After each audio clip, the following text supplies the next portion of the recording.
వందనాలు ప్రియులారా. ఈ ఉదయ కాలమున మార్నింగ్ కాన్ఫరెన్స్ లో మనం 4728వ రోజుకు వచ్చినందుని బట్టి దేవుని స్తుతిస్తూ ఉన్నాం. దేవుడు తన మహాకృపను మన పట్ల చూపించి ఆయన పాస్ని మనల్ని ఉదయకాలం నడిపించిన రీతిని బట్టి దేవుని స్తుతిస్తున్నాం. గత రాత్రి ఆయన ఇచ్చిన మంచి విశ్రాంతి, ఆరోగ్యం, ఆయుష్ని బట్టి దేవునికి స్తుతులు స్తోత్రములు చెల్లిస్తున్నాం. ప్రియులారా, ఈ కూడికను ప్రార్థనతో ప్రారంభించుకుందాం. మన ప్రియులు ప్రభుదాస్ గారు ప్రార్థన చేసి కూడికను ప్రారంభిస్తారు. ప్రార్థన చేసుకుందాం. పరిశుద్ధుడైన మా గొప్ప తండ్రి, మా జీవాధిపతి, మా ప్రాణనాథుడ, మహిమగల రాజా, స్తోత్రములో నాన్న మా రక్షకుడు నీ ప్రియకుమారుడు యేసుక్రీస్తునామమున ఉదయకాల సమయంలో నీ పాత్రలు చేరేలాగు ఈ జూమ్ యాప్ ద్వారా తండ్రి నిన్ను జ్ఞాపం చేసుకున్నట్టుకు మేమందరం నీ పిల్లలైన మేము ఈ చేరి రావడానికి మీ మహాకృప చూపారు. ప్రేమించి వెతికి రక్షించుకుని ఇది మన సజీవు లెక్కల ఉంచి సజీవులుగా నీ పాత్రలో మమ్మల్ని సమకూర్చినందుకు స్తోత్రములు చెల్లిస్తున్నాం. జరగడానికి కృప చూపండి. ఇంకా రావాల్సిన దాసులు ఉన్నారు, నీ బిడ్డలను జ్ఞాపకం చేసుకోండి, త్వరపెట్టి నడిపించి జూమ్లో జాయిన్ అవ్వడానికి కృప చూపండి. చేరు వచ్చిన పెద్దలను బట్టి, పరిశుద్ధులను బట్టి, సహోదర సహోదరులందరూ బట్టి స్తుతిస్తూ ముందున్న సమయాన్ని మీ కరుణాసభ కప్ప చెప్తుండగా మీరే అధ్యక్షులుగా ఉండి నడిపించి మమ్మల్ని మీరు మహిపరుచుకోమని మా విమోచకుడు నీ ప్రియకుమారుడు యేసుక్రీస్తు నామమున అపరాధిస్తున్నాం మా పరమ తండ్రి. ఆమేన్. ప్రియులారా, ఈరోజు పాట పాడుటకు నియమించబడిన వారు బ్రదర్ రాజారావు గారు. వారు పాట పాడి దేవుని మహింపరుస్తారు. ఒక పల్లవి 2 చరణాలు పాడి దేవుని పాటను పాడుటకు ఆహ్వానిస్తాను. బ్రదర్ వందనాలు బ్రదర్. వందనాలున్నా ప్రభునందు ప్రియులారా, ఉదయకాలం మార్నింగ్ కాన్ఫరెన్స్ చేరు వచ్చిన ప్రియులందరికీ ప్రభు అయిన యేసుక్రీస్తు నామములో ప్రేమ వందనాలు. కీర్తన పాడుకుందాం.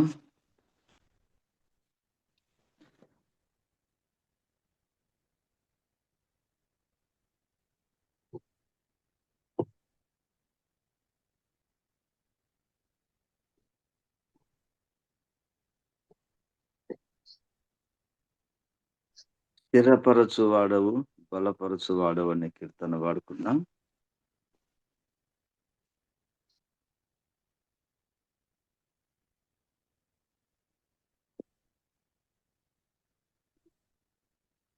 స్థిరపరచు వాడవు, బలపరచు వాడవు, పడిపోయిన చోటే నిలబెట్టు వాడవు, ఘనపరచు వాడవు, హెచ్చించు వాడవు, మా పక్షము నిలిచి జయమెచ్చు వాడవు, స్థిరపరచు వాడవు, బలపరచు వాడవు, పడిపోయిన చోటే నిలబెట్టు వాడవు, ఘనపరచు వాడవు, హెచ్చించు వాడవు, మా పక్షము నిలిచి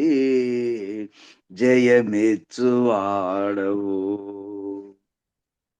ఏమైనా చేయగలవు, కథ మొత్తం మార్చగలవు, నీ నామముకే మహిమంతా తెచ్చుకొందువు, ఏమైనా చేయగలవు, కథ మొత్తం మార్చగలవు, నీ నామముకే మహిమంతా తెచ్చుకొందువు, యేసయ్యా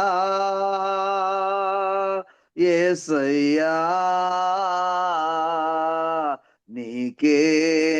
నీకే సాధ్యము, యేసయ్యా యేసయ్యా, నీకే సాధ్యము, సర్వకృపానిధి మా పరమ కుమ్మరి నీ చేతిలోనే మా జీవమున్నది. సర్వకృపానిధి మా పరమ కుమ్మరి నీ చేతిలోనే మా జీవమున్నది. మా దేవా నీ ఆలోచనలన్నీ ఎంతో గొప్పవి. మా ఊహకు మించిన కార్యములెన్నో జరిగించుచున్నవి. మా దేవా నీ ఆలోచనలన్నీ ఎంతో గొప్పవి. మా ఊహకు మించిన కార్యములెన్నో జరిగించుచున్నవి. ఏమైనా చేయగలవు, కథ మొత్తం మార్చగలవు. నీ నామముకే మహిమంతా తెచ్చుకొందువు. ఏమైనా చేయగలవు, కథ మొత్తం మార్చగలవు. నీ నామముకే మహిమంతా తెచ్చుకొందువు. యేసయ్యా యేసయ్యా నీకే నీకే సాధ్యము. యేసయ్యా యేసయ్యా నీకే నీకే సాధ్యము. నీ ఆజ్ఞ లేనిదే ఏదైనా జరుగునా. నీ కంచె దాటగా శత్రువుకు సాధ్యమా. నీ ఆజ్ఞ లేనిదే ఏదైనా జరుగునా. నీ కంచె దాటగా శత్రువుకు సాధ్యమా.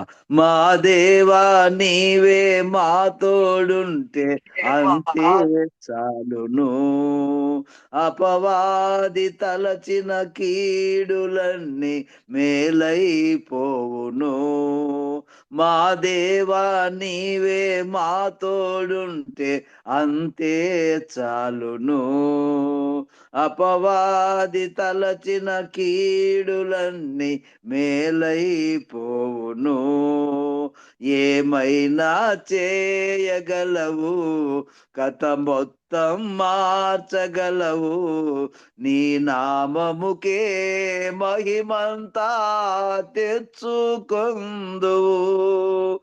ఏమైనా చేయగలవు, కథ మొత్తం మార్చగలవు. నీ నామముకే మహిమంతా తెచ్చుకొందువు. యేసయ్యా యేసయ్యా నీకే నీకే సాధ్యము. యేసయ్యా యేసయ్యా నీకే నీకే సాధ్యము. వందనాలు. వందనాలు బ్రదర్, వందనాలు.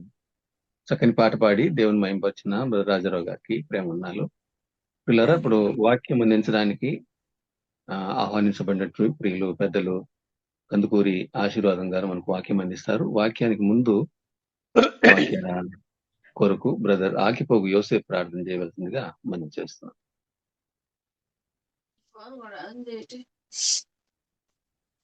ప్రార్థన చేసుకుందాం.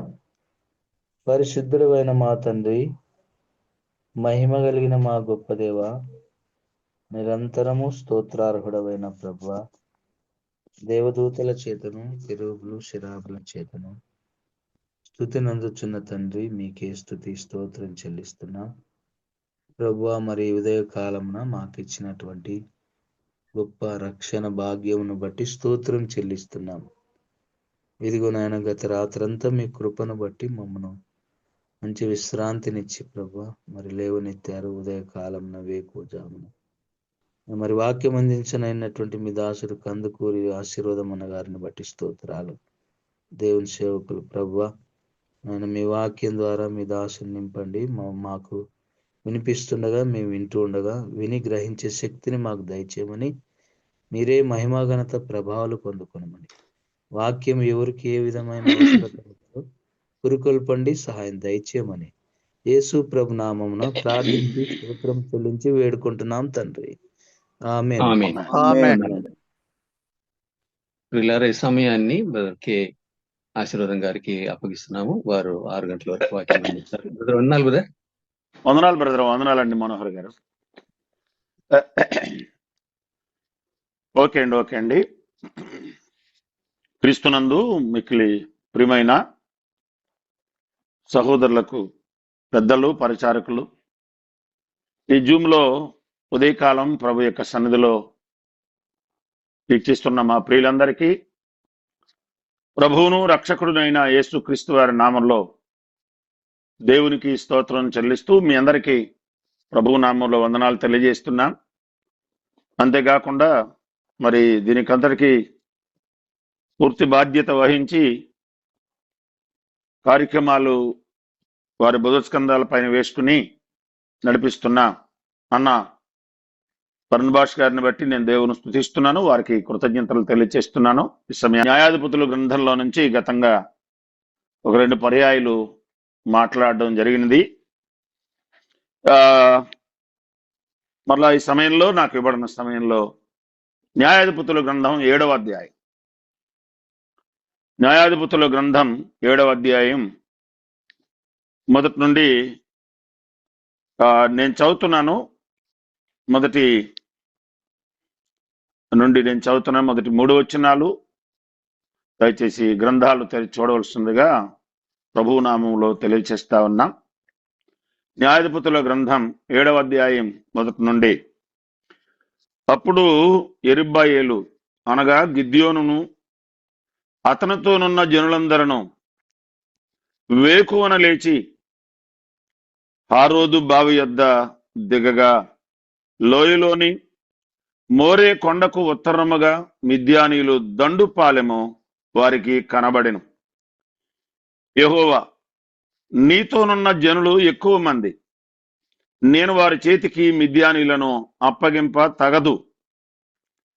ఇశ్రాయేలీయులు నా బాహుబలము, నాకు రక్షణ కలుగు చేసుకునేననుకొని నా మీద అతిశయించుదురేమో. కాబట్టి నీవు ఎవడు భయపడి వణుకుచున్నాడో వాడు త్వరపడి గిలాదు కొండ విడిచి తిరిగి వెళ్ళవలను. జనులు వినున్నట్లుగా ప్రకటించుమని గిద్యోనుతో సెలవిచ్చాను. అప్పుడు జనులలో నుండి 22,000 మంది తిరిగి పోయిరి. 4వ వచనం. 10,000 మంది నిలిచి ఉండగా యెహోవా, ఈ జనులు ఇంకా ఎక్కువ మంది, నీళ్ల యొద్దకు వారిని దిగజేయము, అక్కడ నీ కొరకు వారిని శోధించేదను. ఇతడు నీతో కూడా పోవలనని నేను ఎవని గురించి చెప్పుదునో వాడు నీతో పోవలను. ఇతడు నీతో పోకూడదని ఎవని గురించి చెప్పేదనో ఎవని గురించి నీతో చెప్పుదునో వాడు పోకూడదని గిద్యోనుతో సెలవిచ్చాను. ఇంకా చదువుదాం. చూడండి 5వ వచనం 6లో కూడా. అతడు నీళ్ళ యొద్దకు ఆ జనులను దిగజేయినప్పుడు యెహోవా కుక్క గతికినట్లు తన నాలుకతో నీళ్లను గతికిన ప్రతివానిని, త్రాగుటకు మోకాళ్ళుని కృంగిన ప్రతివాన్ని వేరువేరుగా ఉంచుమని గిద్యోనుతో సెలవిచ్చాను. చేతితో నోటికందించి కొనిన గతికిన వారి లెక్క 300 మంది.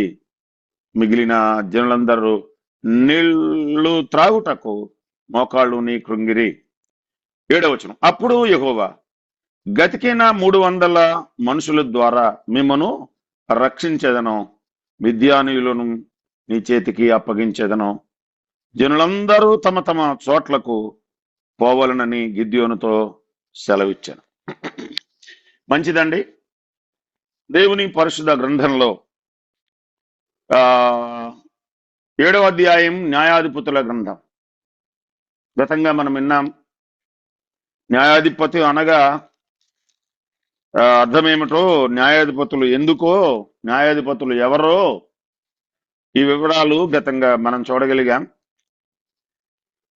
ఈ సమయంలో న్యాయాధిపతుల గ్రంథం 7వ అధ్యాయంలో మొదటి 8 వచనాలు, ఈ అధ్యాయంలో 25 వచనాలు ఉన్నాయి. ఈ అధ్యాయంలో 25 వచనాలు ఉన్నాయి అని అక్కడక్కడ కొన్ని మాటలు మనము జ్ఞాపకం చేసుకుంటాం. మొదటి 4 వచనాల్లో గిద్యోను సైన్యము ఎలాగూ ఫిల్టర్ చేశాడో మనం చూస్తున్నాం. దేవుడు గిద్యోనికి అప్పగించబడిన ఆ సైన్యాన్ని, ఎక్కువ మంది ఉన్నారు, వారిని ఎలాగూ తగ్గించుకుంటూ వచ్చాడో ఈ వచనాల్లో మనం చదువుకున్నాం. సరే, ఇక్కడ గిద్యోను మిద్యానీయులతో చేయవలసిన యుద్ధం ఈ అధ్యాయంలో మనం చూస్తాం. మిద్యానీయులతో చేయవలసిన యుద్ధం, మిద్యానీయులను అమాలేకీయులను వారితో చేయవలసిన యుద్ధం ఇశ్రాయేలులకు గిద్యోను నాయకత్వంలో జరుగుతున్నట్టుగా మనం గమనిస్తాం. ఇక్కడ ఇంచుమించుగా అతడు ఎక్కువ సైన్యంతోనే యుద్ధం చేయడానికి వెళుతున్నాడు. ఇంచుమించుగా 32,000 మంది అని చెప్పుకోవచ్చు. చూద్దాం ఆ విషయాలు. అయితే ఇందులో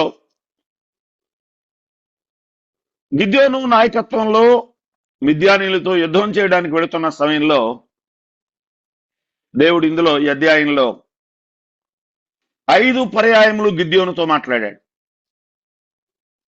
2వ వచనంలో ఏమంటాడు?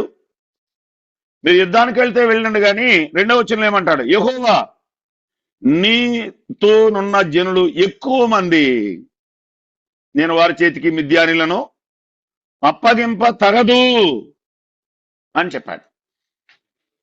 7వ వచనంలో అప్పుడు యెహోవా గతికిన 300 మనుషుల ద్వారా మిమ్మల్ని రక్షించదను, మిద్యానీయులను మీ చేతికి అప్పగించేదను అని చెప్తున్నాడు. మిద్యానీయులను మీ చేతికి అప్పగించేదను అని 7వ వచనంలో చెప్పాడు. నేను మీ చేతికి అప్పగించను అనేది 2వ వచనంలో చెప్పాడు.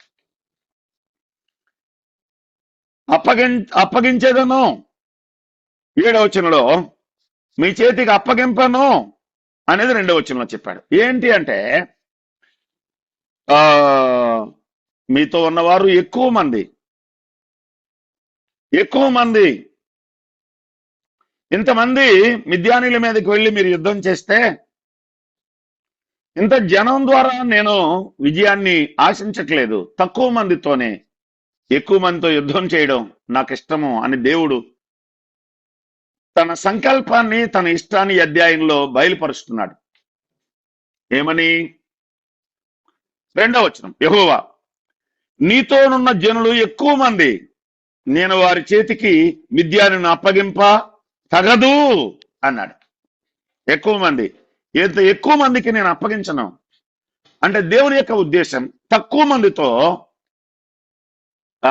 ఎక్కువ మందిని జయించాలి, తక్కువ మందితో అనేది దేవుని యొక్క ఉద్దేశం. అలాగైతే మరలా 3వ వచనంలో ఏం చెప్పాడో చూడండి. దేవుడు ఏం చెప్పమన్నాడో అదే చెప్పాడు.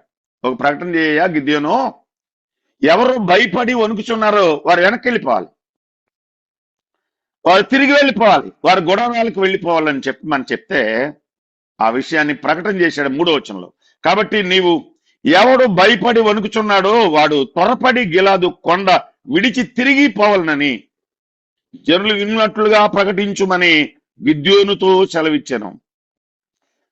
అప్పుడు జనులలో నుండి 22,000 మంది తిరిగి వెళ్ళిపోయారు. 22,000 మంది తిరిగి వెళ్ళిపోయారు. దేవుడే ప్రకటన చేయమన్నాడు, గిద్యోను ఈ జనులు చాలా మంది ఉన్నారయ్యా, ఇంతమందితో నేను విజయం ఇవ్వను, ఇంతమందితో విజయం ఇవ్వను, తిరిగి వెళ్ళిపోవాలి. ఎవడో భయపడి వణుకుచున్నాడో వాడు తిరిగి వెళ్ళిపోండి, గుడారాలకు వెళ్ళిపోండి, మిగిలిన వారు యుద్ధం చేస్తాం, తిరిగి వెళ్ళిపోమని చెప్పాడు. అప్పుడు 22,000 మంది తిరిగి వెళ్ళిపోయారు. ఎందుకబ్బా ఈ మాట చెప్పాడు దేవుడు? ఎందుకు భయపడి వణుకుచున్నవాడు వెళ్ళిపోమన్నాడు?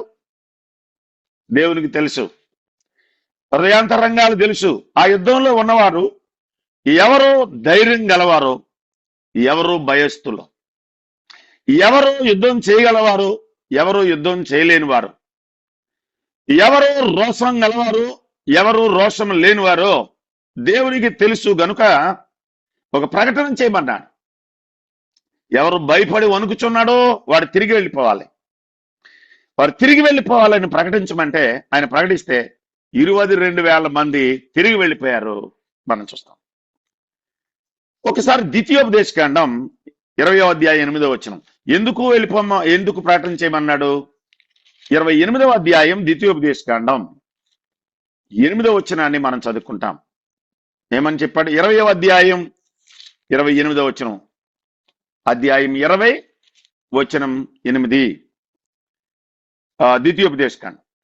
నాయకులు జనులతో ఎవడు భయపడి మెత్తన గుండె వాడగునో వాడు తాను అధైర్యపడిన రీతిగా తన సహోదరుల గుండెలు అధైర్యపడినట్లు తన ఇంటికి తిరిగి వెళ్ళవచ్చునని చెప్పవాలను అన్నాడు. ఏమంటాడు?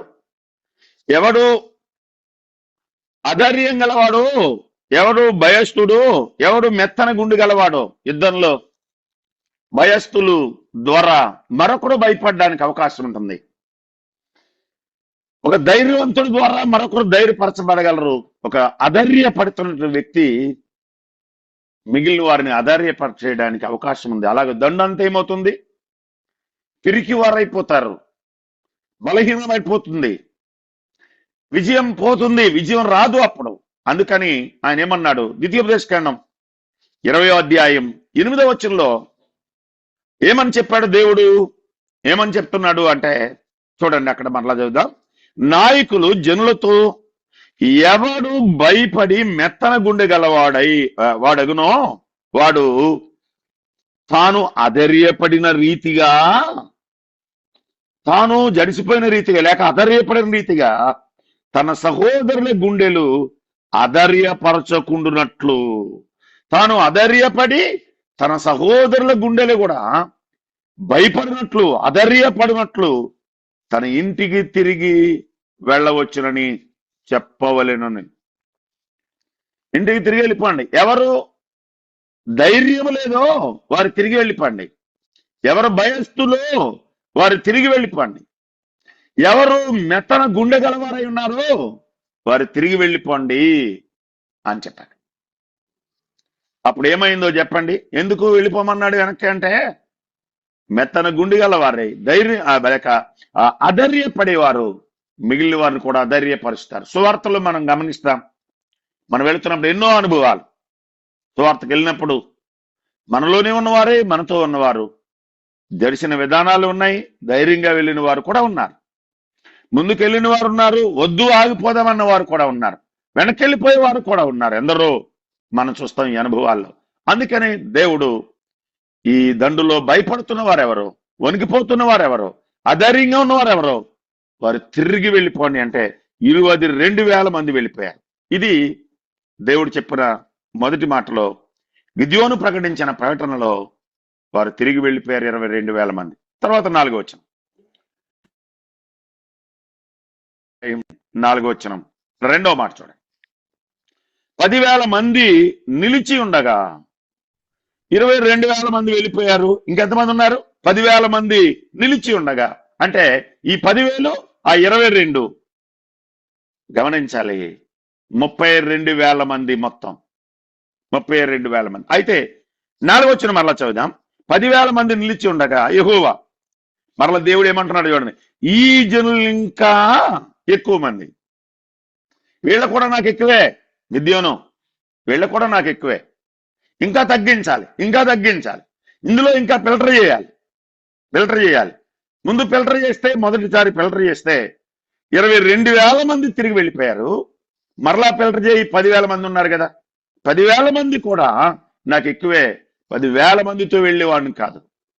నేను 10,000 మందితో జయమిచ్చేవాడిని కాదు. ఇంకా తక్కువ. దేవుని యొక్క ఉద్దేశం చిన్న చిన్న మంద ద్వారా గొప్ప కార్యాలు ప్రభు చేస్తాడు. మన అనుభవాల్లో ఎన్నో. చిన్న మంద భయపడకమని చెప్పిన పదాలు ఉన్నాయి. పెద్ద మంద అనేటువంటి పదాలు అది ప్రభు పిల్లలకు వాడలేదు కదా. అందుచేత చిన్న చిన్న వాటి ద్వారా, చిన్న చిన్న వ్యక్తుల ద్వారా, చిన్న చిన్న మంద ద్వారా ఆయన గొప్ప కార్యాలు చేయడానికి ఇష్టపడుతున్నాడు. చిన్న దావీదు పెద్ద గులియాతిని హతమార్చాడు. మనం ఎరుగుదాం లేఖనాల్లో. చిన్న చిన్న వాటిని, చిన్నదాన్ని, చిన్న చిన్న వాటిని ప్రభు ఎంతగా వాడుకున్నాడో మనం ఎరుగుదాం. ఒక చిన్నవాడు, యోహాను సువార్తలో చూస్తాం, ఒక చిన్నవాడు 5 రొట్టెలు 2 చేపలు, 5,000 మందికి మనం తెలుసు. చిన్న చిన్న వాటి ద్వారా, చిన్న చిన్న వాటి ద్వారా, అరసయ్యంత మేఘము ద్వారా గొప్ప వర్షాన్ని కురిపించాడు. మనం ఇలాంటి అనుభవాలు మనం ఎరుగుదాం. ఎందుకు చెప్తున్నాను అంటే, తక్కువ సైన్యంతో విజయం ఇస్తాడు. చిన్న చిన్న వాటి ద్వారా విజయం ఇస్తాడు. అందుచేత ఈ 10,000 మంది కూడా ఎక్కువే. ఇందులో మళ్ళీ ఇంకా ఫిల్టర్ చేయాలి అన్నప్పుడు 4వ వచనం చదువుదామా. ఇంకా ఫిల్టర్ చేయాలి అన్నప్పుడు ఏమైంది? 5వ వచనం. అతడు నీళ్ల యొద్దకు ఆ జనులను దిగజేయినప్పుడు యెహోవా కుక్క గతికినట్లు తన నాలుకతో నీళ్లను గతికిన ప్రతివానిని, త్రాగుటకు మోకాళ్ళుని కృంగిన ప్రతివానిని వేరువేరుగా ఉంచమని గిద్యోనుతో సెలవిచ్చాను. వేరువేరుగా ఉంచాలి. నేను ఎలా చెప్తున్నానో అలాగూ తాగేవారు వేరుగా ఉంచాలి అని చెప్పినప్పుడు అలా చేస్తే మళ్ళీ ఇందులో ఎంతమంది ఫిల్టర్ అయ్యారు? 6వ వచనం. చేతితో నోటికందించుకొని గతికిన వారి లెక్క 300 మంది. మిగిలిన జనులందరూ నీళ్లు త్రాగుటకు మోకాళ్ళుని కృంగిరి.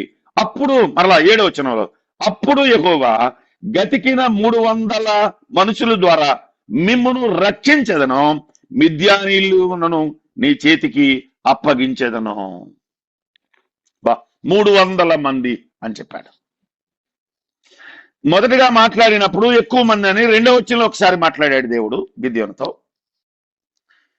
ఇంకా ఈ జనులు ఎక్కువే అని 4వ వచనంలో మాట్లాడాడు, అది 2వది. మరలా 5వ వచనంలో 3వసారి మాట్లాడాడు. కుక్క గతికినట్లు గతికిన వారు లెక్క నేను తీసుకుంటాను అని చెప్పాడు, అది 3వసారి మాట్లాడాడు గిద్యోనుతో 5వ వచనంలో. 4వసారి మాట్లాడాడు 7వ వచనంలో. అప్పుడు యెహోవా గతికిన 300 మనుషుల ద్వారా మిమ్మును రక్షించేదను, మిద్యానీయుని చేతికి అప్పగించేదనని, జనులందరూ తమ తమ చోట్లకు వెళ్ళవచ్చునని గిద్యోనుతో సెలవిచ్చెను. ప్రజలు ఆహారమును బోరలను పట్టుకొనగా అతడు ప్రజలందరి తమ గుడారములకు వెళ్ళిపోయాను గాని ఆ 300 మందిని నిలుపుకొనెను. మిద్యానీయుల దండు లోయలో అతనికి దిగువగా నుండెను అని చెప్తాం. అంచేత 2వ వచనంలో దేవుడు మాట్లాడాడు ఎక్కువ జనమని, 4వ వచనంలో మాట్లాడాడు వీళ్ళు కూడా ఇంకా ఎక్కువే అని, 3వదిగా 5వ వచనంలో మాట్లాడాడు వీరు ఇంకెలా ఫిల్టర్ చేయాలో అక్కడ కూడా చెప్పాడు. అలాగే 7వ వచనంలో చెప్పాడు. 4వదిగా 300 మందిని ఆయన ఏర్పాటు చేసుకున్నాడు. 5వదిగా 9వ వచనంలో చెప్పాడు. ఆ రాత్రి యెహోవా అతనితో ఇట్లేను, నీవు లేచి దండు మీదకి పొమ్ము. ఆ దండు ఎంతమంది? ఇప్పుడు ఎంతమందిని దేవుడు చెప్తున్నాడు? 3,000 మంది, 300 మంది అంటే 22,000 మంది తిరిగి వెళ్ళిపోయారు. 22,000 మంది. 10,000 మంది ఉన్నారు 4వ వచనంలో. ఈ 10,000 మందిలో కూడా నాకు ఎక్కువే అని దేవుడు చెప్తే అందులో మరలా 300 మంది మిగిలి వారు వెళ్ళిపోయారు. అంటే ఆలోచన చేయండి. ఇక చివరికి 300 మంది మిగిలారు. ఈ 300 మందితో దేవుడు మీ చేతికి అప్పగిస్తానని 7వ వచనంలో చెప్పాడు. ఈ 300 మంది 300. ఇక్కడ ఒక మాట మనం గమనించాలి. 300 మంది. ఇప్పుడు యుద్ధం చేయడానికి వెళ్ళవలసిన వారు ఎంతమంది? 300 మంది. 300 మంది. 22,000 మంది వెనక్కి వెళ్ళిపోయారు. ఒకసారి ఫిల్టర్ చేసినప్పుడు, రెండవసారి ఫిల్టర్ చేసినప్పుడు చెప్పండి, 10,000 మందిలో 9,700 మంది వెళ్ళిపోయారు. ఇక 300 మంది మిగిలారు. మనం చూస్తాం. ఈ 300 మంది ఎంతమంది మీదకి వెళ్ళాలి? 11వ వచనం లేక 12వ వచనం చూస్తారా? 12వ వచనం. ఇక్కడ 7వ అధ్యాయం 12వ వచనం. మిద్యానీయులను అమాలేకీయులను తూర్పున వారును లెక్కకు మిడతల వలె ఆ మైదానములో పరుండియుండిరి. వారి ఒంటెలు సముద్ర తీరమందున్న ఇసుక రేణుల వలె లెక్కలేనివై ఉండెను. ఓరోరు, ఎంతమంది ఉన్నారు? ఎంతమంది ఉన్నారు? మనం గమనిస్తాం. లెక్కలేనంత మంది ఆ మైదానమంతా ఉన్నారు. మిద్యానీయులు అమాలేకీయులను తూర్పున్న వారును లెక్కకు మిడతల వలె ఉన్నారు అన్నాడు. ఆ మైదానం అంతా పరుండి ఉండిరి అన్నారు. వారి ఒంటెలు సముద్ర తీరమందున్న ఇసుక రేణుల వలె లెక్కలేనివై ఉండేను అన్నాడు. ఇంత సైన్యం మీదకి దేవుడు ఎంతమందిని ఎన్నుకున్నాడు? 300 మంది. 300 మంది. ఇందులో మన ప్రభు గొప్పతనాన్ని చూస్తాం. ఇందులో మన ప్రభు ఆ సార్వభౌమాధికారాన్ని చూస్తాం. ఇందులో మన ప్రభు బలాన్ని చూస్తాం. ఇందులో మన ప్రభు ఎంత గొప్పవాడో. 300 మంది ఆ మైదానంలో పరుండి ఉండి ఇసుక రేణుల వలె మిడతల దండు వలె ఉన్నటువంటి ఆ సైన్యం మీదకి 300 మందిని ఏర్పాటు చేసుకున్నాడు. అయ్యా, దీనిలో మనం అర్థం చేసుకోవాల్సింది ఏంటి అంటే, ప్రభువు సహాయం చేస్తే ఈ చిన్న మంద, నీకు అప్పగించబడిన మంద, నీకు అప్పగించబడిన కుటుంబం, నాకు అప్పగించబడిన కుటుంబం, దాని ద్వారా నీకు అప్పగించబడిన పరిచర్య, దాని ద్వారా ఆ చిన్న పరిచర్య ద్వారా దేవుడు గొప్పగా చేయబోతున్నాడు అని మనం అర్థం చేసుకోవాలి. ఇందులో మనం సరే, మరొక మాట ఏమంటే, దండు ఈ 300 మందితో వెళ్ళాలి అని చెప్పినప్పుడు అక్కడ మాట్లాడుతూ ఇంకొక మాట చెప్పాడండి. 9వ వచనం. 9వ వచనం ఏమన్నాడు చూడండి. ఆ రాత్రి యెహోవా, 7వ అధ్యాయం 9వ వచనం.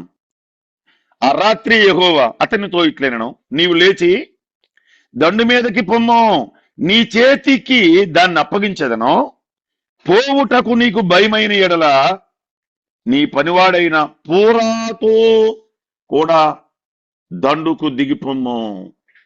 వారు చెప్పుకొనుచున్న దానిని వినిన తర్వాత నీవు ఆ దండులోనికి దిగిపోవుటకు నీ చేతులు బలపరచబడునని చెప్పగా అతడు అతని పనివాడైన పూరాయును ఆ దండులోనున్న సన్నద్ధుల యొద్దకు పోయిరి. పూరాయి అనేటువంటి ఒక ఆయన ఇక్కడ మనం చూస్తాం. పనివాడు. ఒక్క మాట ఇక్కడ మనం చూడవలసింది ఏమంటే, గిద్యోనుతో దేవుడే మాట్లాడుతున్నాడు. ఒకవేళ నీకు భయమైతే, ఈ మాట 10వ వచనంలో ఉంది, నీకు భయమైతే నీ పనివాడు ఉన్నాడే పూరాతో కూడా వెళ్ళు, నీ పనివాడు పూరాతో కూడా వెళ్ళు, నీకు భయమైతే అన్నాడు. అంటే ఒక మాట మనం గమనిస్తాం. ఇందులో ప్రభు ఇచ్చిన తలంపు ఒక మాట జ్ఞాపకం చేస్తున్నాను. ఆ దండులో నాయకుడు భయపడితే పనివాడు ధైర్యవంతుడు అందులో ఉన్నాడని దేవుడు గిద్యోనుతో మాట్లాడుతున్నాడు. పనివాడు ఎంత ధైర్యం గలవాడో. 22,000 మంది తిరిగి వెళ్ళిపోయిన భయస్థులు ఉన్నారే, ఈ 300 మందిలో పూరాతో అన్నాడు. పూరా అనేటువంటి వాడు పనివాడు, కానీ ధైర్యవంతుడు. మన సంఘాల్లో కూడా, మన కుటుంబాల్లో కూడా గమనించండి, నాయకత్వం వహిస్తున్నటువంటి పెద్దలు గాని సేవకులు గాని మనం ఉంటుండగా మనకు మించినటువంటి వారు స్థానిక సంఘాల్లో విశ్వాసంలో గాని ఆలోచన ప్రభుపై ఆధారపడేవారు గాని ప్రభు కార్యాలు పొందుకునేవారు అక్కడక్కడ మనం చూడగలం. నీకు భయం అయితే నీ పనివాడిని తీసుకెళ్ళు అన్నాడు. పనివాడు ఉండాలా, నాయకుడు ధైర్యంగా ఉండాలా, దేవుడు మాట్లాడిన వ్యక్తి గిద్యోను ధైర్యంగా ఉండాలా. దేవుడు గిద్యోనుతో మాట్లాడితే గిద్యోను తన పనివారితో, తన దగ్గర ఉన్న వారితో మాట్లాడితే ఎవరి ద్వారా ధైర్యపడాలో ఆలోచించాడు. అందుచేత వారి మధ్యలో ఉన్న ఆ 300 మందిలో పనివాడు పూరా అతనితో నీకు భయం అయితే అతను తీసుకెళ్ళి అన్నాడు. ఈ మాట ఎంత బాగుందో చూడండి. ఆ పనివాడు ధైర్యవంతుడు. ఆ పనివాడు ధైర్యం. 22,000 మంది తిరిగి వెళ్ళిపోయారే, అలాంటి వాడు కాదు. తర్వాత మళ్ళా 9,700 మంది రెండవసారి తిరిగి వెళ్ళిపోయారే, అలాంటి వాడు కాదు. పూరా అనగా అర్థం ఏంటి అంటే ఫలభరితమైన కొమ్మ అని అర్థం. ఫలభరితమైన కొమ్మ. పూరాతో కూడా వెళ్ళు, ఫలభరితమైన కొమ్మ అతడు అని చెప్పాడు. అంచేత మనము సమూయేలు మొదటి గ్రంథం 9వ అధ్యాయంలో కూడా ఒక మాట మనం చూస్తాం. సౌలు గార్దబాలు తప్పిపోయినప్పుడు అతని తండ్రి పనివాడిని అక్కడిని తీసుకుని వెళ్ళు అని అన్నప్పుడు అతను తిరిగి సౌలు మరలా తిరిగి వస్తున్నప్పుడు 9వ అధ్యాయంలో సమూయేలు మొదటి గ్రంథంలో అయితే ఈ పట్టణంలో దైవజనుడు ఒకడున్నాడు, అక్కడికి వెళ్ళాలి అని చెప్పినప్పుడు ఆ దైవజనునికి తీసుకెళ్ళడానికి ఏమీ లేవు అంటే సమూయేలు మొదటి గ్రంథం 9వ అధ్యాయంలో 8వ వచనంలో ఆ పనివాడు అంటాడు, నా దగ్గర 1/4 తులము వెండి ఉంది. కీషు కుమారుడైన సౌలు అంటున్నాడు, నా దగ్గర ఏమీ లేదు అంటున్నాడు. 9వ అధ్యాయం సమూయేలు మొదటి గ్రంథంలో 7-8 వచనాల్లో చూస్తాం. అయితే తన దగ్గర పని చేసేవాడు అన్నాడు, నా దగ్గర 1/4 తులము వెండి ఉంది ఆ దైవజనుడికి ఇవ్వడానికి. నా దగ్గర ఏమీ లేదని రాజు మాట్లాడితే, లేక రాజకుమారుడు మాట్లాడితే, లేక సౌలు మాట్లాడితే, నా దగ్గర ఏమీ లేదని సౌలు మాట్లాడితే నా దగ్గర ఉంది అంటున్నాడు. గుర్తించారా? మన దగ్గర లేనిది మన దండులో ఉంటుంది. మన సామర్థ్యానికంటే మించిన వారు కూడా మన దగ్గర ఉంటారు. వారి వరాన్ని మనం గుర్తించాలి, వారి ధైర్యాన్ని మనం గుర్తించాలి, వారి త్యాగాన్ని మనం గుర్తించడం ఎంతైనా మంచిది. సమూయేలు మొదటి గ్రంథం 3వ అధ్యాయంలో కూడా సమూయేలు మొదటి గ్రంథం 3వ అధ్యాయంలో కూడా ఆ బాలుణ్ణి యెహోవా పిలుచుచున్నాడు అని గ్రహించాడు. గ్రహించాడు, ఆ బాలుని యెహోవా పిలుస్తున్నాడు. నిజమే. ఇలాగూ చిన్న వారి ద్వారా మన మధ్యలో పనిచేస్తున్నటువంటి వారు, మనతో ఉన్నవారు, వారు చిన్నవారు అనుకుంటాం, కానీ వారు ధైర్యవంతులు మన మధ్య ఉంటారు. వారు సమర్పణ గల వారు కూడా మన మధ్యలో ఉంటారు. అది మనం గమనిస్తాం. ఇక్కడ సరే 300 మందిని ఆయన ఏం చేశాడో త్వరగా మనం చూద్దాం. ఈ 300 మంది బయలుదేరి మిడతల దండంతా విస్తారంగా ఉన్న సైన్యం మీదకి. ఏం సాధ్యమండి? ఆలోచన చేయండి. సముద్ర ఇసుక రేణులంతా విస్తారంగా ఉన్న వారి ఒంటెలు, ఆ మైదానమంతా పరుండి ఉన్న అంత గొప్ప సైన్యం మీదకి ఈ 300 మంది వెళ్ళడం ఎంత గొప్ప విశేషం! దేవుని గొప్పతనం ఏంటో ఇందులో కనబడుతుంది. దేవుని సార్వభౌమాధికారం దీంట్లో కనబడుతుంది. దేవుని సామర్థ్యం దీంట్లో కనబడుతుంది. ఆయన ఏమైనా చేయగలడు. ఇందాకనే బ్రదరు మంచి కీర్తన పాడాడు. ఆయన ఏమైనా చేయగలడు, కథ మొత్తం మార్చగలడు. అందుచేత ఈ దండులో ఉన్న వానికి ఒక్కనికి ఒక కల వచ్చినట్టు మనం చూస్తాం. ఎవల రొట్టు ఇశ్రాయేలు దండులో నుంచి వెళ్ళి మిద్యానీయుల గుడారాన్ని పడగొట్టేసింది అని చెప్పాడు. అది 12-13 వచనాల్లో లేక 13 వచనంలో మనం చూస్తాం. ఆ కళ ఒక యవన రొట్టు దొర్లుకుంటూ వెళ్ళి మిద్యానీయుల యొక్క గుడారములను క్రింద పడవేసెను, తలక్రిందులు చేశాను అని 13 వచనంలో ఉంది. అప్పుడు వెంటనే గిద్యోను మేల్కొని దేవుడు సహాయం చేస్తున్నాడు అని అది గిద్యోను ఖడ్గమే, అది గిద్యోను ఖడ్గమే. దేవుడు సహాయం చేస్తున్న నిర్ధారణ కలిగి దేవునికి నమస్కరిస్తున్నాడు. 15వ వచనంలో మనం చూస్తాం. 15వ వచనంలో నమస్కరిస్తున్నాడు గిద్యోను. దేవా, నువ్వు చేయబోయే కార్యాన్ని కళ ద్వారా, నువ్వు చేయబోయే కార్యాన్ని ఒక్కని ద్వారా, ఒక పనివాని ద్వారా నువ్వు నాకు చూపించావు, జ్ఞాపకం చేస్తున్నావు, అందుకే నీకు స్తోత్రం చెల్లిస్తున్నా అన్నాడు. 13వ వచనం చూడండి. 7వ అధ్యాయం 13వ వచనంలో మనం ఇలా చదువుతాం. గిద్యోను వచ్చినప్పుడు ఒకడు తాను కనిన కలను తన చెలికానికి వివరించుచుండెను. ఒకడు అని మాట చూడండి.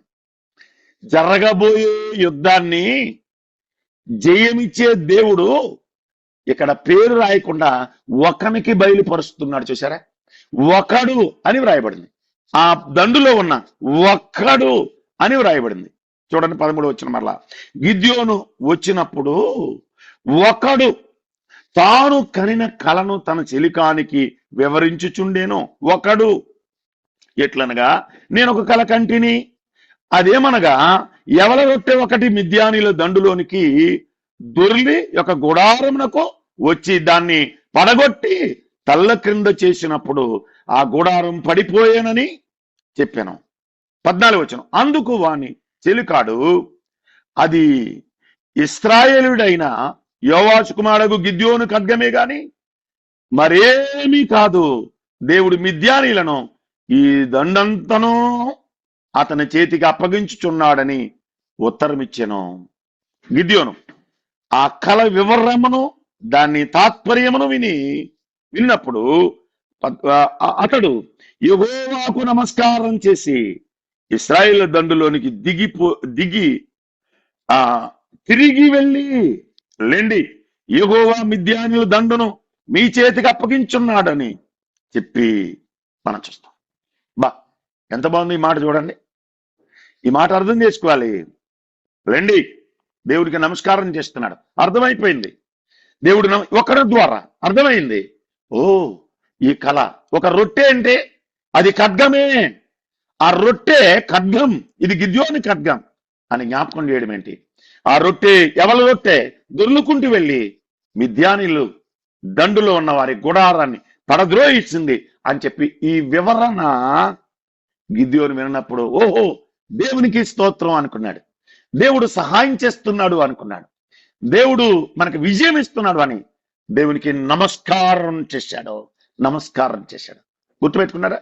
ఒకరికి వచ్చిన ఆ కళలో జరగబోయే విజయాన్ని ఆ చిన్న కళలో ఆ ఒక్కనికి, ఆ పనివాడిలో ఉన్న ఆ సామర్థ్యం లేని, లేకపోతే ఆ సామాన్యునికి దేవుడు బయలుపరిచాడు.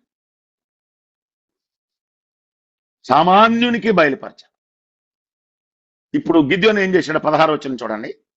16వ వచనం, 7వ అధ్యాయం 16వ వచనం. 300 మందిని 3 గుంపులుగా చేసి, ఆ 300 మందిని 3 గుంపులుగా చేసి బోరను వట్టి కొండను, ఆ కొండలలో దివిటీలను ప్రతివాని చేతికిచ్చి వారితో ఇట్లనెను, నన్ను చూసి నేను చేయనట్లు చేయుడి. ఇదిగో నేను వారి దండు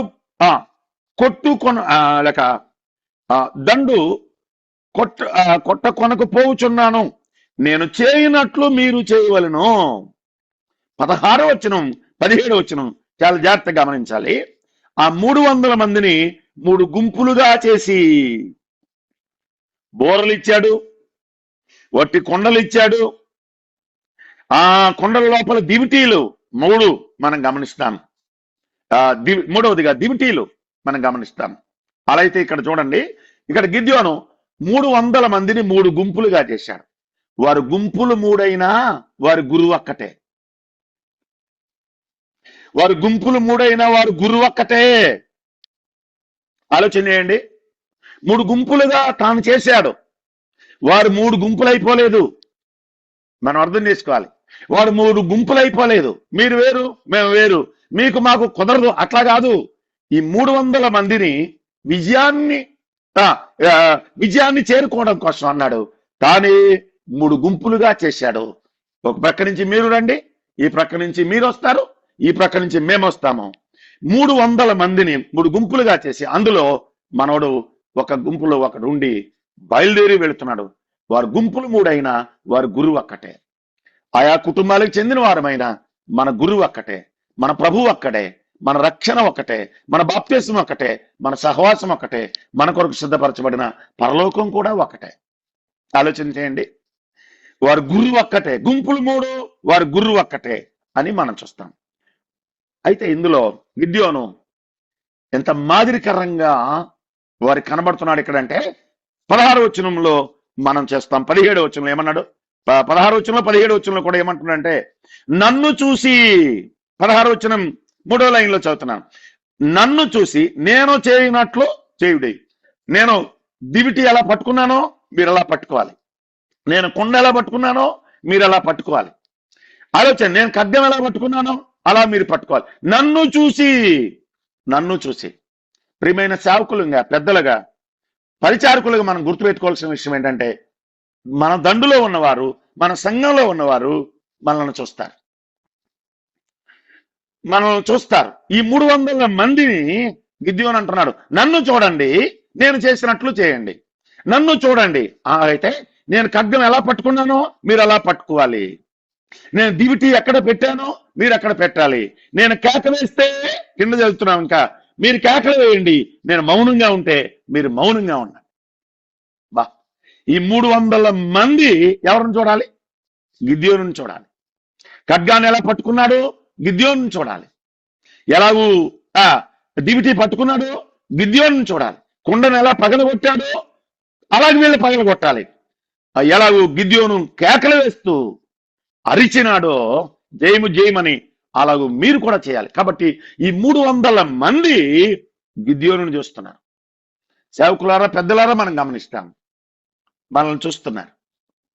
సండే స్కూల్ విద్యార్థులు మనం చూస్తున్నారు, పరిచారకులు మనల్ని చూస్తున్నారు, ఎల్డర్స్ మనల్ని చూస్తారు, సేవకులని చూస్తారు, పెద్దలను చూస్తారు, బాధ్యత గల వ్యక్తులను చూస్తారు, అన్యజాతిగా లేక నమ్ముకోలేని వారు కూడా మనల్ని చూస్తారు, మన వీధి వారు మనం చూస్తారు, మన గ్రామస్తులు చూస్తారు, మరీ విశేషంగా మన స్థానిక సంఘం మనల్ని చూస్తుంది.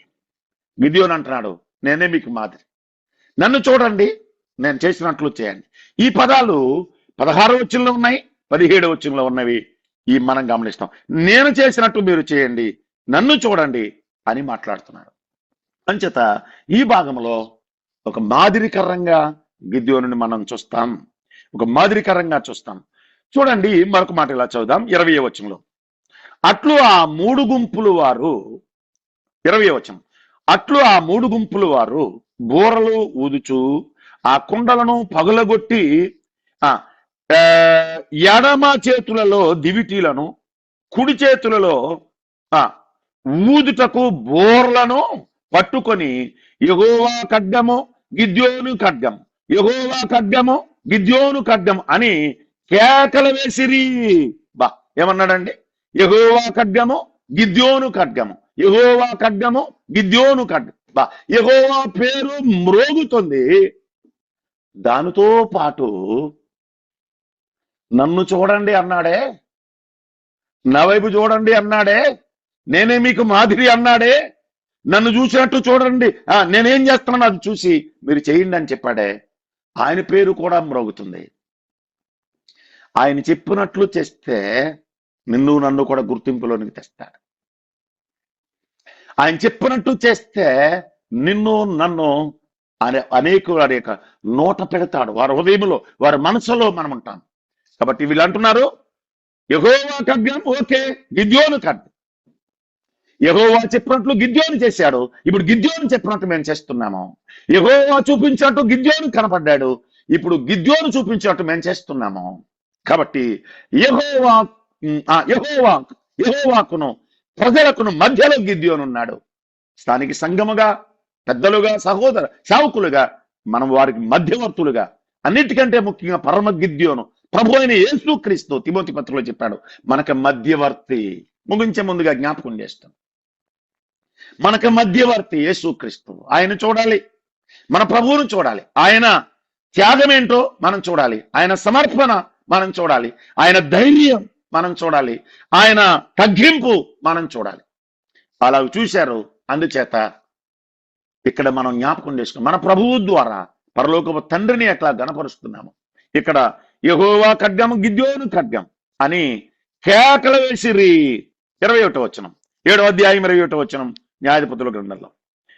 వారిలో ప్రతివాడును, ఈ మాట చూడాలి, వారిలో ప్రతివాడు తన చోటున దండు చుట్టూ నిలిచి ఉండగా ఆ దండు వారందరూ పరుగెత్తుచు కేకలు వేయిచు పారిపోయిరి. పారిపోయిరి, వారు పారిపోయారు. విజయం దేవుడు చెప్పినట్టుగా చేసిన గిద్యోను సైన్యానికి విజయం, జయం, జయం ఎందుకు వచ్చింది? వాళ్ళ విజయ రహస్యం ఏమిటి? ఎందుకు వచ్చింది విజయ రహస్యం ఏంటి? 2వ వచనంలో దేవుడు చెప్పాడు, 4వ వచనంలో దేవుడు చెప్పాడు, 5వ వచనంలో దేవుడు చెప్పాడు, 7వ వచనంలో దేవుడు చెప్పాడు, 9వ వచనంలో దేవుడు చెప్పాడు. ఇలాగున 5 పర్యాయములు దేవుడు గిద్యోనుతో ఏం మాట్లాడాడో ఆ ప్రకారంగా చేశాడు.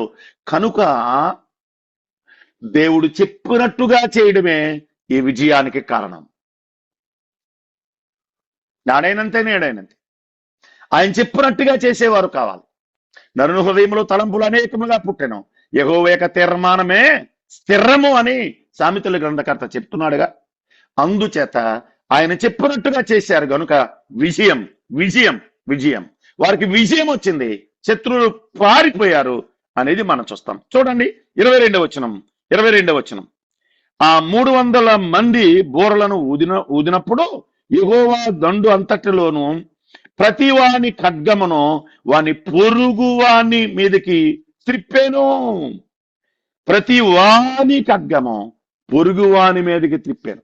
గుర్తుపెట్టుకున్నారా? ఈ 300 మంది వాళ్ళ ఖడ్గాలు శత్రు వైపు త్రిప్పారు. ఖడ్గాన్ని ఇటు తిప్పలేదు, మరలా తిరిగి శత్రు వైపు తిప్పారు ఖడ్గాన్ని 300 మంది. ఆ ఖడ్గాన్ని తన వాని పొరుగు వాని మీదికి త్రిప్పెను. ఇదిగో చూపించారు ఖడ్గం, మా మీదకి వస్తే మిమ్మల్ని పొడుస్తాము, చంపుతామని పొరుగు వాని వైపు తిప్పారు ఆ ఖడ్గాన్ని. ఆలోచించాలి. ఖడ్గాన్ని మన వైపుకే చెప్పండి, ఆత్మీయుల వైపుకే తిప్పుతున్నారు కొన్నిసార్లు. భక్తి కలిగిన వారి వైపే రివర్స్ లో తిప్పేవారిని మనం చూస్తాం. లోకల్ ఎందరో ఏంటయ్యా ఈ సమస్య అంటే, ఎరిగిన వారే, బంధువులే, మిత్రులే, లేక ఆత్మీయులే, భక్తి కలిగిన వారే వ్యతిరేకులుగా ఉన్నారని చెప్పిన వారు ఉన్నారు. ఇక్కడ చూడండి, దేవుని యొక్క ప్రేరేపణతో, గిద్యోని యొక్క ప్రోత్సాహంతో దండులోనికి వచ్చిన ఈ 300 మంది 3 గుంపులైన వాడు గురి ఒక్కటని మనం జ్ఞాపకం చేసుకున్నాం. అందుకని ప్రతివాడు కూడా వారి ఖడ్గాన్ని శత్రు వైపు త్రిప్పారు. 22వ వచనంలో వారి ఖడ్గమును వారి పొరుగు వాని మీదకి త్రిప్పెను. అప్పుడు ఏమైంది? పొరుగు వాని మీదకి త్రిప్పారు, శత్రువు మీదకి తిప్పారు. ఆలోచించాలి. ఆదికాండం 14:14లో కూడా అబ్రహాము దగ్గర 318 మండుగురు ఎంట పుట్టి అలవర్చబడిన వారు లోతుని చెరపట్టుకుని వెళ్ళిపోతున్న శత్రువుల మీదకి ఖడ్గాన్ని తిప్పారు. అబ్రహాము ఎంట పుట్టి అలవర్చబడ్డారు అంటే అబ్రహాము ఖడ్గాన్ని ఎలా పట్టుకున్నాడో వారు కూడా అలా పట్టుకున్నారు. అబ్రహాము ఖడ్గాన్ని ఎలా ఉపయోగించాడో వారు కూడా అలా చేశారు. 14:14లో చూస్తాం, 318 మండుగురు అబ్రహాము దగ్గర ఎంట పుట్టి అలవర్చబడిన వారు శత్రు వైపుకి వారు ఖడ్గాన్ని తిప్పారు. శత్రు వైపుకి, ఇక్కడ పొరుగువాని వైపుకి త్రిప్పారు మనం గమనిస్తాం. కనుక దేవుడు ఎలా చెప్పాడో గిద్యోను అలా చేశాడు. గిద్యోను ఎలా చెప్పాడో 300 మంది అలా చేశారు. లేఖనం ఎలా చెప్పిందో అలాగూ సేవకులు, పెద్దలు దాన్ని కొనసాగిస్తుండగా సంఘము దాన్ని ఏకీవించవలసిన వారుగా, సహోదరులు ఏకీవించి అలా చేయడం ఎంతైనా మంచిది. అలా చేస్తే ఏమవుతుంది? ఒక వచనాన్ని చదువుకున్నాం. అలా చేస్తే ఏమవుతుంది? 25వ వచనం. మరియు వారు మిద్యాను అధిపతులైన ఓరేబు జేబు అను ఇద్దరిని పట్టుకొని ఓరేబు బండ మీద ఓరేబును చంపిరి. జేబు ద్రాక్షాల తొట్టి వద్ద జేబును చంపి మిద్యానీలను తరుము కొనిపోయిరి. ఓరేబు జేబుల తలలను యోర్దాను అవతలకి గిద్యోను వద్దకు తెచ్చిరి. తలలు తలలు తలలు తీసుకొచ్చారు. ఇదిగో మేము జయించాం, మా ఖడ్గాన్ని పొరుగువాని వైపు తిప్పాం. ఎఫ్రాయిములకు సహాయం చేశారు, పొరుగువాని వైపు తిప్పాం. అందుచేత ఇదిగో జయం. ఈ తల ఏంటి? ఈ తల ఎవరిది? ఈ తల ఎవరిది? ఇలా చెప్పుకుందాం. ఇదిగో ఇది గిద్యోను దగ్గరికి తీసుకుని వచ్చి, ఇదిగో ఈ తలలు మిద్యానీల అధిపతులవి, శత్రువులు తలలు తీసుకొచ్చామని చెప్తున్నారు. ఎంత బాగుందో చూడండి. అందుచేత జయం జయం, వీరైక్యత జయం. దేవుడు చెప్పినట్లుగా చేసిన గిద్యోను చెప్పినట్టుగా ఈ 300 మంది 3 గుంపులుగా వేరు చేసి, ఒక ప్రక్క నుంచి మీరు రండి శత్రువుల మీదకే, ఈ ప్రక్క నుంచి మీరు రండి శత్రువుల మీదకే, ఈ ప్రక్క నుంచి మేము వస్తాం శత్రువుల మీదకే. మన 3 గుంపులు, మన గురి మాత్రం ఒకటే, మన ప్రభువుకే జయం, ఇశ్రాయేలుకే జయం, దేవుని పిల్లలకే జయం, శత్రువులకు అపజయం.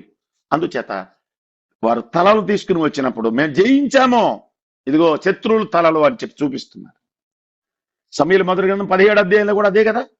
55 నుంచి మనం చదువుతాం. గొలియాతు తల దావీదు చేతిలో ఉంది. సౌలు చూసి ఆశ్చర్యపడ్డాడు. ఎవరి పడుచువాడు? ఈ జయించిన వాడు ఎవరు? ఈ విజయం తెచ్చిన వాడు ఒకసారి కనుక్కోండి. ఎవరు యవనస్తుడు? ఎవరు ఈ పడుచువాడు? రాజు కూడా ఆశ్చర్యపడిపోయే కార్యాన్ని చిన్న దావీదు ద్వారా దేవుడు చేశాడు.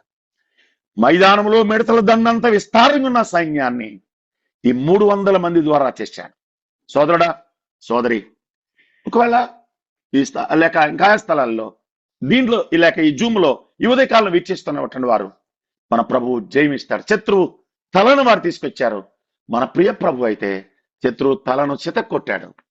ఆయనే మన ప్రభు అయిన యేసుక్రీస్తు. పరమ గిద్యోను నువ్వు వెళ్ళాలి, మిద్యానీల చేతుల్లో మగ్గిపోతున్న ఇశ్రాయేలుని విడిపించాలి అని గిద్యోనుని పంపిస్తే, మన ప్రియ ప్రభు, పరలోకమున్న ప్రియ ప్రభు, పరలోకము తండ్రి నువ్వు వెళ్ళాలి, నా ప్రజలను రక్షించాలి, నా జనులను రక్షించాలని చెప్పినప్పుడు ఆయనే దిగి వచ్చిన గిద్యోను మన ప్రభు అయిన యేసుక్రీస్తు కలువరి శిలువలో శత్రువుతో యుద్ధం చేసి, ఆలోచించండి, యుద్ధం చేసి సాతాను యొక్క తలను చితక్కొట్టి విజయం మనకు దయచేశాడు. అందుకే దేవునికి స్తోత్రం చెల్లిస్తున్నాం. అందుచేత 5 రీతులుగా దేవుడు చెప్పినట్టుగా గిద్యోను చేశాడు. ఈ జనాలు ఎక్కువ మందితో నేను యుద్ధం చేయను, ఎక్కువ మందికి నేను సహాయం చేయను, తగ్గించాలన్నప్పుడు ఆలోచించండి. 22,000 మంది ఒకసారి వెనక్కి వెళ్ళిపోయారు. ఎందుకంటే అదర్రిపడి వారు వెనక్కి వెళ్ళిపోవాలని. ఆ తర్వాత మళ్ళా 9,700 మంది వెనక్కి వెళ్ళిపోయారు. 10,000 మందిలో 300 మందే మిగిలారు. ఈ 300 మంది గిద్యోను ఎలాగూ చెప్పాడో ఆ రీతిగా వెళ్ళారు. జయం జయం. కనుక స్థానిక సంఘం సహోదరులు కూడా, పెద్దలు, బాధ్యత గల సేవకులు, వారు గైడ్ చేస్తున్న గైడెన్స్ లో లేఖనానుసారంగా వారు సాగి వెళుతున్నప్పుడు విజయము సంఘానిదే, అపజయము లోకానిది. విజయము క్రీస్తుది, అపజయము సాతానది. ఆలోచన చేయండి. నేపొద్దున ప్రభు వచ్చినప్పుడు పరలోకం స్థానిక సంఘం వెళ్ళిపోతా ఉంది. ఇప్పుడు నాడబడినటువంటి లోకం అపజయం పాలవుతుంది. కనుక ఎప్పటికైనా జయము సంఘానిదే, లోకానికి అపజయం, క్రీస్తుకు జయము, సాతానికి అపజయం. ఇలాగూ ఇవ్వడం కొరకే యేసు ప్రభు మన పాపాల కొరకే ప్రాణం పెట్టి బలి చేయబడి తిరిగి లేచాడు. అట్టి ప్రభువుని స్తుతించి గణపరిచి ప్రభువుని మహింపరిద్దాం. ప్రభు ఈ మాటలు మన కొరకై దీవించి ఆశీర్వదించునుగాక. మంచి వందనాలు బ్రదర్. ఆమేన్. వందనాలు బ్రదర్. వందనాలు.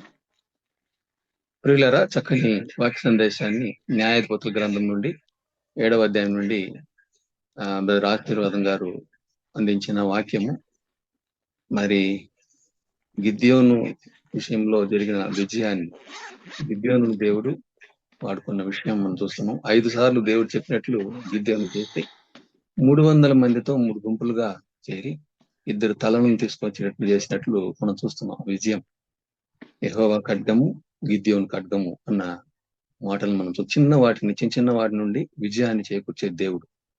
నేడు మనం ప్రభు ద్వారా విజయం పొందాలంటే, ఆ సాతాను మీద విజయం పొందాలంటే మనం ప్రభువు చెప్పినట్లు చేయాలని హెచ్చరింపబడ్డాం.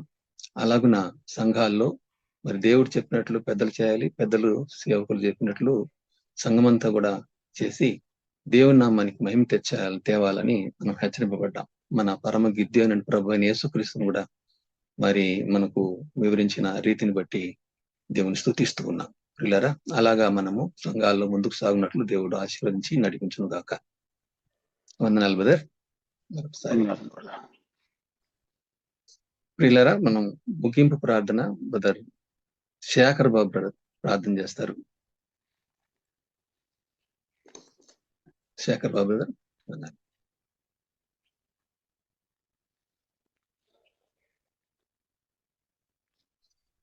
బన్ బ్రదర్ అన్మ్యూట్ చేశారా? చేశాడన్నా. ఇంకో పేరు చెప్పండి.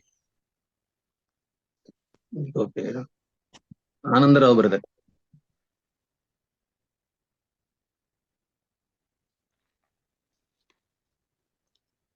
అన్మ్యూట్ చేయాలి, వాళ్ళందరిది అట్లే ఉంది, మ్యూట్ లోనే ఉంది.